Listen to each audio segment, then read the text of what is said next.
I stopped pushing myself, and strangely enough, that's when I finally started living. For years, I believed life would get easier later when work slowed down, later when the kids were older, later when everything was finally under control. Then something happened that completely changed how I see life. My father died before he ever got to live the life he was working so hard for. And the hardest part wasn't losing him. The hardest part was realizing I was living exactly the same way. And the worst part was I didn't even see it. Stay with me, because one realization changed the way I think about success, health, family, and what it actually means to live. Hi, I'm Meliha.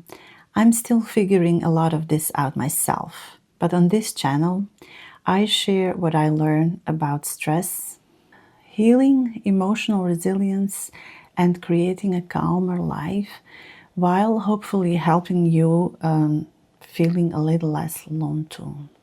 Before we get into my father's story, there's one sentence I heard for years growing up. A sentence almost everyone believes, including me. And I didn't realize how dangerous it was, not until he died. Because that sentence shaped almost every decision my father made. And for years, it shaped mine too. I'll tell you what that sentence was in just a moment. Most people don't wake up one day and decide to postpone their lives. It happens slowly, one busy season at a time, one responsibility at a time, one "I'll do it later" at a time. For years, I thought I was responsible. I worked hard, took care of my family, planned ahead, worried about the future, trying to be productive, tried to do everything right. I kept telling myself, I'll rest later. I'll focus on my health later. I'll enjoy life more later. I'll spend more time on what matters later. And without realizing it, I was always preparing for life instead of living it. And here's the strange thing. At the time, it felt responsible. It felt mature. It felt like right thing to do. That's exactly what my father believed too. Sometimes we become so obsessed on creating a good future that we forget to experience the present. And that's where this story really begins. Someone else lived exactly the same way. My father. Looking back now, there was one thing my father believed that almost everyone believes, including me. And that belief shaped his entire life. The sentence was simple: we'll enjoy life later. And that sentence nearly became my life too. But my father's story didn't start with retirement. It started much earlier, when he was just a boy. And what happened next explains why he spent his entire life carrying responsibility. My father taught me many things, but the biggest lesson came after he was gone. My father started working when he was only 14 years old. Not because he wanted to, because he had to. His family needed the money. So school became less important than survival. And from that moment on, responsibility followed him everywhere. He carried responsibility for his family, for his mother, for everyone around him. He was the dependable one, the reliable one, the one that people could count on. And if I'm honest, that responsibility became a part of his identity. Then the war came. Our family fled Bosnia, and eventually we settled in the Netherlands. For many people, starting over in a new country would have felt overwhelming.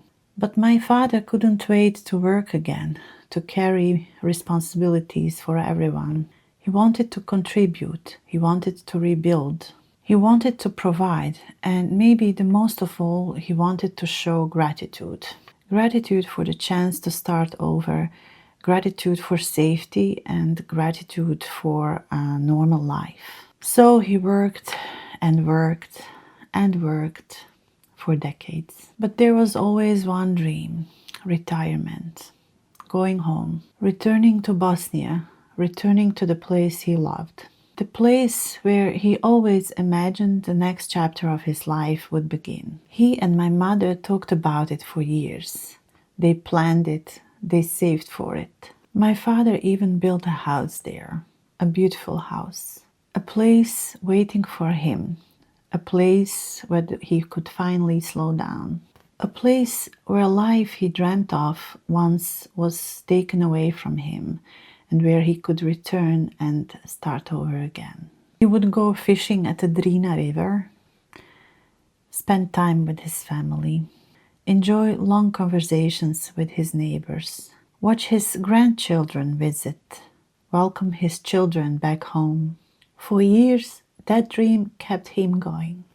Everything was finally lining up.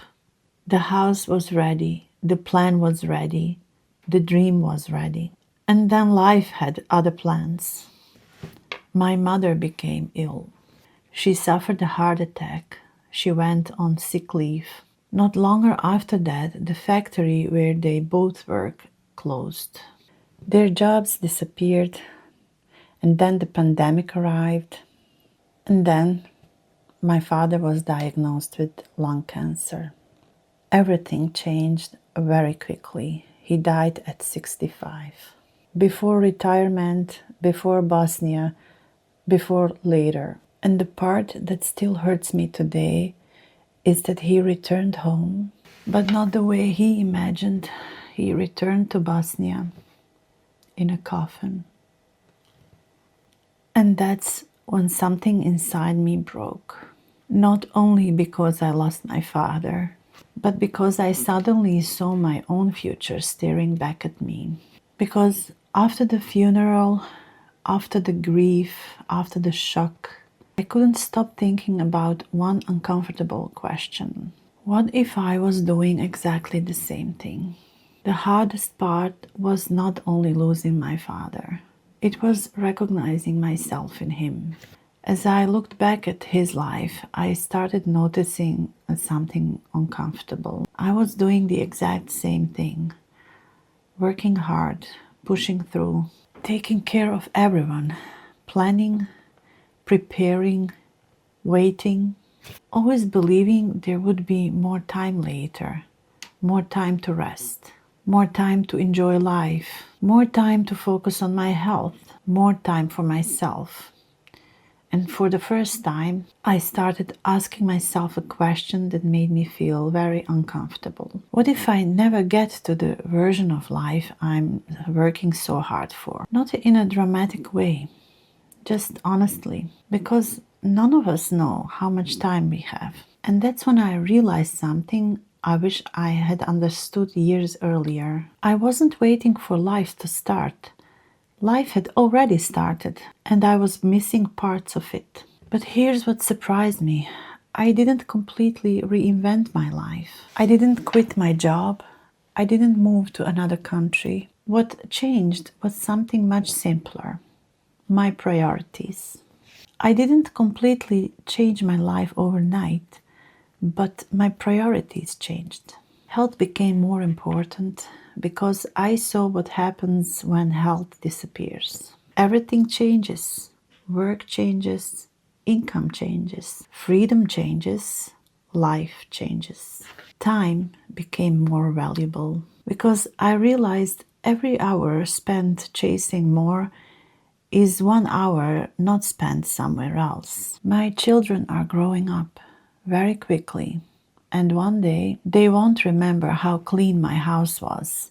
They won't remember how productive I was. But they will remember whether I was present, whether I laughed, whether I enjoyed life, whether I was there. Presence became more important than productivity. Family became more important than achievement. It's not that I stopped working hard. I still work hard. But now I try to work hard on things that matter most. My family, my health, my future. Peace became more important than control. I stopped obsessing about things that don't really matter, like having a perfectly clean house or doing everything perfectly. I started embracing something simple. Better done than perfect. And surprisingly, life became lighter. Because when you realize life isn't guaranteed, a lot of things stop feeling important. And a few things became very important. I still work. I still have responsibilities. I still get stressed sometimes. But I'm no longer willing to sacrifice my entire life for a future that isn't guaranteed. And that's really the lesson I want to leave you with today. This is the lesson I wish someone had told me years ago. So many of us are waiting. Waiting until we retire. Waiting until we're less busy. Waiting until we earn rest. Waiting until life becomes easier. But life doesn't happen later. Life happens now. That's the sentence I wish someone had told both my father and me much sooner. So here's the question I promised earlier. What part of your life are you postponing? A dream, your health, a relationship, more time with your children, more time for yourself. I'm really curious because I think almost all of us have something. Leave a comment below and tell me what is one thing you've been telling yourself you'll do later. The biggest lesson my father unknowingly taught me wasn't about hard work. It was about time, because time is one thing we all assume we'll have more of. And sometimes we don't. My father spent his whole life preparing for someday. Someday never came, and that's why I stopped waiting. So don't postpone your life, the people you love, your health, your peace, your joy. Life isn't happening later, it's happening now. Now that you've seen what happened when I stopped pushing myself, you might be wondering how I reduced overwhelm one small habit at a time. Click on this next video, because that's exactly what we're talking about there. You'll learn 5 small habits that help me reduce overwhelm, calm my nervous system, and create more balance without completely changing my life. Thank you so much for being here with me. I hope I'll see you in the next one. Bye.